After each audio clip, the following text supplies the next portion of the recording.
Halo guys, assalamualaikum. Balik lagi di channel IQ Saham. Pada video ini kita akan analisa 11 saham yang sudah di request untuk hari Senin, tanggal 13 Januari 2025.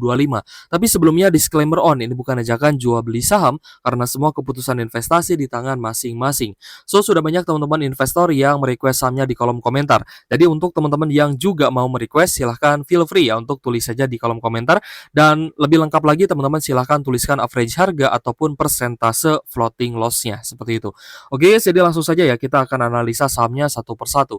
Yang pertama yang ditanyakan di kolom komentar adalah saham Kasix. Di mana Kasix ini adalah saham yang baru IPO, tapi setelah IPO dan gagal untuk naik lagi, Kasix di hari Jumat kemarin tanggal 10 Januari itu malah turun ya guys ya. Hampir ARB terkoreksi 23,11%. Nah, jadi saya ingatkan ke teman-teman ya, dan sebenarnya saya pun setelah IPO itu langsung kita cek apakah ada underwriter yang jualan atau tidak, apakah ada investor besar yang masuk atau tidak. Nah, kalau misalkan underwriternya jualan atau diborong oleh trader-trader besar, nah lebih baik teman-teman take profit. Ya, itu lebih baik guys, karena di hari kedua pun sebenarnya masih dikasih open hijau gitu ya. Jadi sebagai IPO hunter, teman-teman lebih baik mengamankan profit ya jika ternyata pas listing itu memang naik tapi dia gagal untuk open ARA. Jadi kalau misalkan gagal open ARA berarti harganya kan tidak dijaga, dan pastinya ada banyak trader-trader besar yang modalnya ratusan juta, mereka masuk dan ketika sekalinya keluar mereka akan ngedam harganya. Seperti itu guys ya. Jadi teman-teman juga harus berhati-hati ya ketika membeli saham IPO, karena tidak merealisasikan profit, teman-teman malah beresiko mengalami floating loss ya, alias loss yang lebih dalam lagi. Apalagi kita lihat ya untuk Kasix ini kan dia koreksi cukup dalam gitu ya, 23,11%. Dan kalau misalnya kita perhatikan, nah di sini kan ada distribusinya itu dari AZ, YP, MG, XLCP dan juga XA. Jadi ketika sebuah saham itu tidak diakumulasi kembali oleh underwriternya ya setelah dia listing dan IPO, maka itu artinya underwriternya itu sudah lepas tangan guys. Dia sudah cuan, dia lepas tangan gitu ya. Apalagi di hari pertama kita waktu itu ya analisa Kasix, underwriternya jualan guys di hari pertama ketika dia close ARA. Memang Kasix ini kan dia sempat naik ya, tapi tidak open ARA. Jadi harganya memang tidak dijaga. Dan ketika banyak trader yang masuk, AI-nya jualan ya guys ya di hari pertama listing, itu kita analisa setelah close market. Nah, yang kejadiannya adalah Kasix di hari berikutnya ini memang sempat naik. Sempat naik ya ke 630-an tapi dia langsung turun lagi. Jadi kalau chart hariannya itu dia naik gitu ya, tapi dia turun lagi guys. Nah, seperti itu. Jadi teman-teman harus berhati-hati.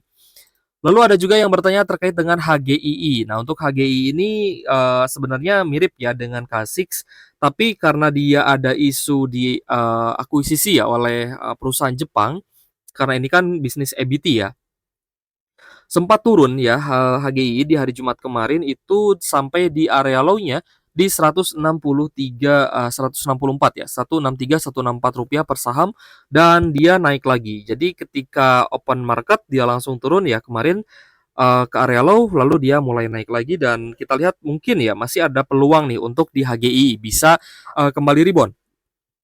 Tapi tentu saja tidak ada yang tahu pasti guys ya, kecuali market makernya itu sendiri apakah besok akan dinaikkan atau malah akan turun lagi. Tapi kalau misalnya kita cek HGI ini memang masih cukup netral, tapi ada akumulasi dari top 1 yaitu dari TP ya 4,6 miliaran guys. Dan kita lihat juga investor retail mayoritas melakukan distribusi alias XL, CCM, PD, lalu ada XC juga. Di sini rata-rata melakukan distribusi atau penjualan ya. Sebenarnya OD, EPSQ juga bisa digunakan oleh investor retail ya, tapi memang jarang sekali. Lalu bagaimana ya kalau HGI ada potensi untuk bisa naik lagi, lalu bagaimana dengan Kasix ya, apakah Kasix juga ada peluang untuk bisa naik lagi? Ya kita lihat saja guys ya besok di hari Senin tanggal 13. Karena kalau misalkan Kasix kita lihat big distribution di sini, dan investor retail beberapa ada yang masih akumulasi ya, berbeda dengan HGI. Jadi kedua saham ini prospeknya akan berbeda. Jadi teman-teman silahkan kalau misalkan sudah ada trading plan, teman-teman dipatuhi trading plannya ya, stop loss di berapa, dan untuk pembatasan resiko saya rasa lebih aman. Selanjutnya yang ditanyakan adalah SSIA ya guys ya, di mana ini adalah saham sektor properti dan lahannya ini sudah dibeli ya sebagian oleh BYD seperti itu. Tapi karena kita lihat ya penjualan mobil di Indonesia ternyata merosot ya, jadi apakah akan menjadi sentimen yang akan terus positif dan bisa menaikkan SSIA lagi, ya kita lihat saja guys. Karena memang sudah beberapa kali naik ya ke area tertingginya di 1400 dan di sekitar 1360-an, tapi ternyata kembali longsor ya dan turun kembali. So di hari Jumat kemarin ada kenaikan yang cukup menarik 4,15% dan juga berada di zona oversold. Kita lihat untuk SSIA ini ada normal accumulation terutama dari OD, CD, ZP dan juga XA. Sebenarnya cukup menarik ya meskipun beberapa investor asing masih jualan dan net sell-nya juga tipis dari asing hanya 36 jutaan saja. Dan yang kita lihat di sini akumulasinya adalah dari investor domestik ya. Jadi untuk SSIA masih ada potensi untuk bisa sideways. Selanjutnya MDKA. Nah, kalau MDKA ini kan dia sebenarnya saham yang sempat diborong asing ya. Tapi kita lihat koreksi yang terjadi di MDKA ini cukup dalam ya, mungkin juga ada beberapa kawan investor yang masih nyangkut ya di MDKA karena telat take profit atau mungkin telat stop loss. Jadi untuk MDKA ini sempat ke area high di 2.700 tapi dia koreksi sampai di 1.340-an. So kita lihat di 2 hari terakhir asingnya mulai masuk ya guys ya. Di hari Jumat kemarin itu akumulasi 27,8 miliar ya. Jadi cukup menarik nih untuk MDKA bisa teman-teman pantau, siapa tahu ada bullish reversalnya. Untuk MDKA ada normal accumulation terutama dari asing ya, ada AK, CCBK dan juga ZP dengan net buy 27,8 miliar. Selanjutnya kita lihat ada saham Adro guys ya. Ada yang bilang oh Adro ini tidak lagi di bisnis batubara thermal. Jadi tidak usah dimasukkan ke saham-saham sektor batubara ya. Tidak masalah juga sebenarnya guys ya. Tapi ya terkadang kalau kita bahas saham AAD, kita pun bahas Adro ya nggak masalah juga sebenarnya ya. Karena kan ini menjadi apa ya, bukan anak dan induk usaha lagi. Karena induk usaha dari AAD ya nanti tetap Adaro Strategic ya, Adaro Strategic Investment. Kalau Adro juga akan dibawahi ya oleh induk usahanya yaitu Adaro Strategic Investment. Jadi Adro di bisnis EBT dan AAD di bisnis batubara thermal. Saya rasa itu langkah yang bagus ya guys ya. Dan kita lihat Adro pun memang masih bisa rutin bagi dividen. Tapi yang jadi persoalan adalah kita lihat harga sahamnya malah cenderung turun terus ya. Dan di tanggal 10 Januari kemarin ya, hari Jumat juga retailnya masih akumulasi. Ada XC, XL, SQ, MG ya guys ya. Berbeda dengan AAD yang ketika asingnya masuk harga sahamnya langsung naik tapi retailnya juga jualan gitu ya karena mungkin take profit. Tapi yang dilihat di Adro ya kita lihat di sini malah retailnya yang akumulasi sehingga lebih baik wait and see ya karena asing pun masih net sell 39 miliaran. Selanjutnya MBMA. Nah, ini juga saham Bapak Garibaldi Thohir sebenarnya. Tapi yang jadi persoalan adalah MBMA ini kan di bisnis nikel ya, atau pembuatan baterai listrik ya untuk electric vehicles. Tapi harga nikel itu sedang anjlok ya guys ya, harga nikel sedang turun dan penjualan mobil ya baik itu mobil konvensional ataupun mobil baterai ya guys ya itu juga sedang merosot penjualannya karena daya beli masyarakat yang sedang turun. Jadi ya ini menjadi pukulan telak ya untuk MBMA dan harga sahamnya juga turun dan ini saya rasa sangat wajar.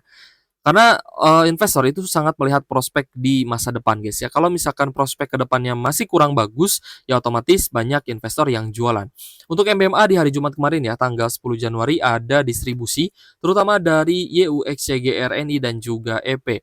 Ya meskipun kita lihat mulai ada akumulasi dari asing ya, ada AK, MGZP, CCBK dan juga KK, tapi teman-teman juga harus pantau MBMA ini kira-kira arahnya apakah bisa lanjut naik lagi atau tidak.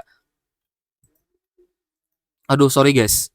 Ini kayaknya, error ya, apa, mouse-nya. Nanti kita inilah ya, kita coba cek ya. Selanjutnya kita ke PGO guys, untuk Pertamina Geothermal.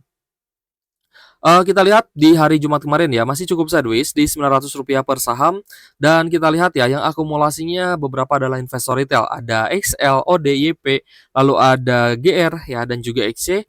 Dan kita lihat juga masih ada normal distribution ya, sehingga untuk PGO sendiri memang di 900 itu menjadi level psikologis ya guys ya untuk Pertamina Geothermal. Jadi untuk PGO kalau misalkan jebol di bawah 900 ya bahkan turun ke 800-an lebih baik teman-teman wait and see ya karena tidak ada kepastian nih PGO apakah kedepannya akan bagus ya untuk prospek bisnisnya atau tidak. kecuali kita sudah melihat dari, laporan keuangan kuartal 4 2024 nanti yang akan rilis di awal tahun ini. Jadi tetap ya, kita akan review dulu untuk saham-saham yang rutin bagi dividen, kira-kira apakah ada peningkatan dari sisi pembagian dividen atau malah menurun.